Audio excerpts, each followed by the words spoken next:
ఒరే ఒరే ఒక నిమిషం ఉండరా. ఒక నిమిషమా? ఎందుకు? ఉల్లిపాయలు ఇప్పుడు తెమ్మంటే తేని చెప్తున్నాను. రే ఆగరా. ఇవాళ ఇంపార్టెంట్ క్లాస్ ఉంది కాలేజీలోని, చదువుకొద్దా నేను? నువ్వు నీ ఏదో రక్షణ. దేవుడు బొట్టు పెడదామని ఆగమన్నాను. బొట్టను వేలతో పెట్టుకు, చిటికి నీళ్ళతో పెట్టు. వద్దు అంత పెద్ద వద్దు. అబ్బా నా మాట వినవే బాబు నువ్వు. అయినా ఎన్నిసార్లు చెప్పాను ఈ బొట్టు గట్ట వద్దని. బొట్టు పెడితే చూడడానికి అచ్చం బుద్ధిమంతులాగా ఉంటాను. బొట్టు పెట్టకపోతే బేవర్సలాగా ఉంటున్నావు, అందుకే బొట్టు పెట్టాను. ఇంతకు ముందు టైమింగ్ అనుకున్నాను, ఇప్పుడు రైమింగ్ కూడా నేర్చేస్తుంది మా అమ్మ. సరే నేను బయలుదేరుతున్నాను. ఒక నిమిషం ఉండరా.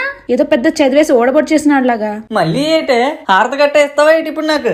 హారతి ఇచ్చే అంత గొప్ప పని ఏం చేసి ఓడపడిచా నువ్వు? ఊర్లో అందరి మీద పంచులేస్తాను గానీ నీతో మాట్లాడలేకపోతున్నాను బాబు. ఏటేస్తున్నావు మళ్ళీ? అక్షింతలు రా.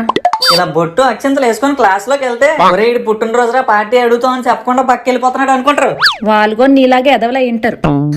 సరిపోయింది. అయినా పుట్టినరోజుకి ఎప్పుడు పార్టీ ఇచ్చాంలో మనం. సరే ఇంకేమైనా ఉన్నాయా? బయలుదేరుతున్నాను నేను.